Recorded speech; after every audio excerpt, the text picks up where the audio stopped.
and then all of a sudden the kid starts developing over a period of a couple of weeks or months anger, and the personality changes, and then they find out later on that somebody was murdered in the house or something happened bad in that house, and then all of a sudden they start carrying out criminal things and all that stuff. And then I just wondered if that could manifest, like I was mentioning, into another individual. And then if that ever did happen, I mean, then the thing is, here you go through the court system, you try them, hopefully, whatever happens in court, they end up in prison, and were they really guilty of anything?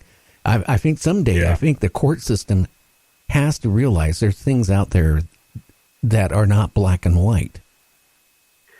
Yeah, absolutely. And it's a pattern we've seen over and over, throughout 10 years of working with people. Just like you mentioned, now something just a little bit less than a possession. A possession is where an entity would totally take over your body and essentially control your thoughts and your speaking and everything else. But there's attachments where you might have an entity of some sort attached to a person, and again, depending on how open or sensitive they are to different energy, they could start acting like that person because they take on that entity's feelings and emotions and thoughts as their own. And even illnesses we found where people will move into a house and, will notice a little change in behavior in somebody, and all of a sudden that person develops symptoms of a particular type of illness. They go to a doctor and get checked, and, the doctor's like, I can't find anything. I don't know why you're experiencing all these, pains or whatever. And again, this is the benefit of having some psychic information coming in is you could take a look at that when Virginia goes in and says, I'm dealing with a person who shot himself in the head, and they're still here, they're stuck. Well, we've had people report chronic headaches and migraines, and they're picking up that pain and, starting to develop different physical symptoms. Oh, wow. I think, just thinking about that, my a friend of mine who was an attorney for many years till he retired, he had his nephew living at his house. And the nephew, without any notice of anything going on, went in his bedroom, took out a gun, blew his brains out. And I tell you that my friend said afterwards he would hear footsteps out of the bedroom, the door opening and closing, the dresser, opening and closing. And finally, he said he got to the point he even went through and stripped everything out of there. I mean, he took out all the furniture, took out everything, but he still kept hearing all these weird noises. And nobody owned the house before he did. He bought the house when it was originally new. Yeah, and sometimes from other clients we work with, we found that if somebody dies and let's say, they at some point do go into the light, wherever anybody wants to identify that. Quite often there might be a couple of days of activity, even though they properly cross over, if you will. But then we have other cases where, in some cases like suicides, maybe the person instantly regrets it, or they see the light and maybe they're afraid because I killed myself. I don't want to be judged and damned to hell forever, so I'm going to just stay put. Sometimes haunting is created, and you'll have these prolonged periods where you do hear footsteps and maybe see something out of the corner of your eye or hear something. Unfortunately, from my own experience, I believe that to cause a haunting where you do have a conscious spirit there, there's some kind of traumatic or emotional event, something happens, and we found some good ones too, but generally there's something very negative that happens, and it sort of locks the person there for a variety of reasons. Well, yeah, if you got a minute here, I want to tell you something that happened to me. I got burned out on the radio for about a 17-year span. Because in radio, you never know from day to day if you're going to have a job. Everything on commercial radio is all based on your ratings. And if your ratings start dropping, you know that, hey, somebody's going to replace you one of these days. So at my last radio gig back then, this is around in the, I'd say, mid-90s, I decided, hey, I'm going to take another job. And one of my things I've always done since I was a kid, I love photography. And one of our sponsors for my show I had owned a chain of 3 professional camera stores. Now, I took the job, and he actually, after about 2 weeks, he promoted me to the general manager of all 3 stores. And the main store was in downtown Tacoma, the old part of downtown. The building was built in the 1800s. That's how old it was. It originally was like I think like a 10-story hotel. And back in the mid-'60s, they took off, I think, probably 4 stories because it was not safe. Well, I had, like, at one point, 7 or 8 salesmen working underneath me on the sales floor. And the whole basement downstairs was our storage for all 3 stores. And it was a big basement. It even ran down under the main street. That's how old it was. I would have these people coming up to me and say, I'm not going down the basement anymore. And I go, why? I just saw something move. Or somebody tapped me on the shoulder. Or I heard moaning.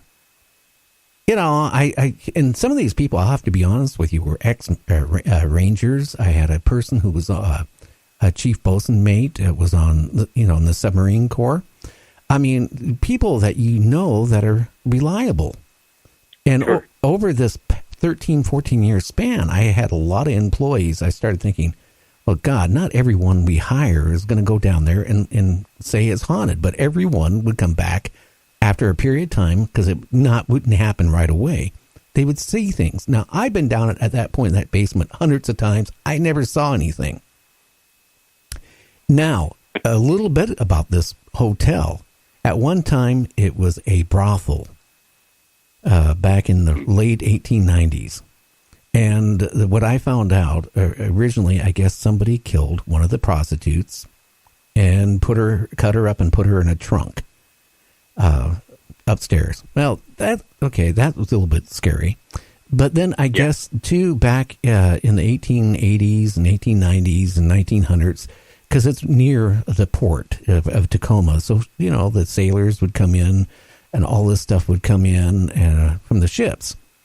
And the basement originally was a bar. And I found out there was a couple people during that course of time that, got killed in the bar over bar fights and stuff like that. Well, make it really, thing is got really scary for me is I also did camera repair. I went to school, learned how to do, cleaning sensors on digital cameras and all that stuff. So I would be there sometimes at night, a couple of nights a week to maybe midnight, working on cameras to get them done.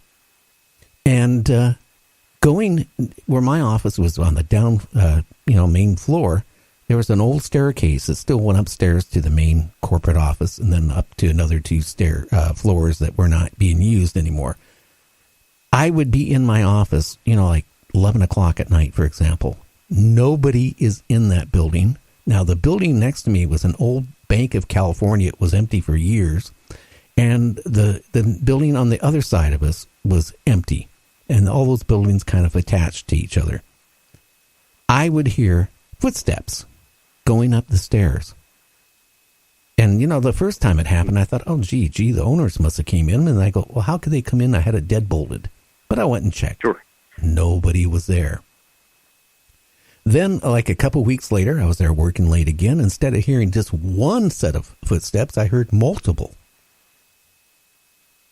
Then, all of a sudden, I started hearing multiple footsteps, and I heard muffled talking. At that point, I started getting really freaky myself. I was like, I didn't want to come there and stay late anymore. Sure, absolutely. Then, to top this off, like I said, all those years, I never had any encounter of anything in the basement. I went in the basement one time because actually my 2 employees, that's because the camera sales were starting to die off because of digital, so I had less employees. But they would, at one point, they flatly told me, if you want anything from the basement, you go get it. I'm not going down there. And either I fire them or I work by myself, you know what I'm saying? Sure. I walked down there and nothing. And all of a sudden I smelt lilac really strong and it kind of went cold. But like maybe only like a foot or a foot and a half area. I backed up. It was normal. Okay, I figured that's, if anything, I would hear I would smell the sewer pipes, from underneath the roads. But, Yeah. I didn't smell anything but that lilac. And then about a week later, I went down the basement again. Somebody tapped me on the shoulder. I doubled up my fist. I was about ready to punch somebody out. I turned around. There was nobody there. So, I went up to the owners and I said, here, I am no longer working for you. Here's the keys. I am done. Now, and I left there in 2004. Now, back here since doing the show, I went maybe 7 or 8 months ago. There's a title place there, insurance title place. It's in the building now because he's long gone as a camera business. And I went in there and said, hey, I worked here for many years. Have you had any strange things? I said this to the receptionist, and she looked at me. She goes, what do you mean strange? I said, anything ever strange go on in here? And then she just started saying some weird things like, strange noises. Nobody wanted to work there after closing hours because of weird noises and things going on. That really opened my eyes up to the paranormal big time. Yeah. And you know what? That what you're reporting is exactly what we try to look for on our cases. Just a wide variety of different types of activity. Not only like in your case, are you hearing footsteps, but you're physically touched. You're hearing voices, cold spots, and we try to put a lot of that together on every case if we can. In most cases, we don't really come up with any evidence at all, but we try to gather as much as possible to put all these little pieces together into a bigger picture. And we look to see if it was just one client at a house or business witnessing stuff, or is it a wide variety of people?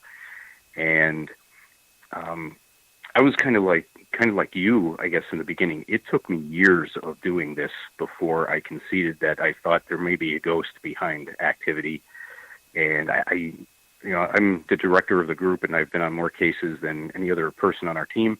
And I tend to be the one who sees the least, and for whatever reason that is. But it took me a long time to get there. And, little by little, I started having experiences, and then I had a few that absolutely blew me away. But I always had in the back of my in the back of my mind, trying to take an objective look on stuff. Okay, I'm witnessing all this stuff. I still haven't seen a ghost, so is a ghost doing this? Okay, paranormal activity is real in my mind now, but is a ghost doing? Is there something else? And,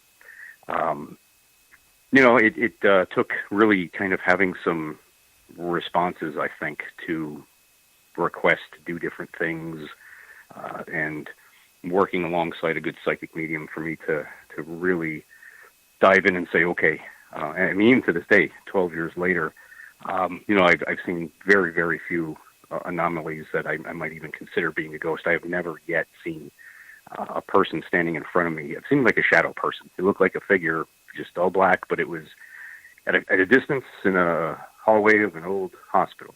And, featureless, but, I'm still 12 years later waiting to see a person with features in front of me. And, it's interesting looking at people's perceptions of things. One thing that we wanted to do with our team, not only do we have like a psychic medium, but we wanted to balance the team. So we purposely put skeptics on our team. And I found quite often they give the very best reasons why things occur sometimes. So it's something that we could take a look at if something happens and see if they're right. And one of our guys called me on the radio. I was on the second floor setting up some cameras, and he said, hey, did one of the client's kids just come up the stairs there towards you? And I said, nope, nobody came up here at all. And he's like, can you come down and talk to me? And he was down in the living room setting up some gear. And,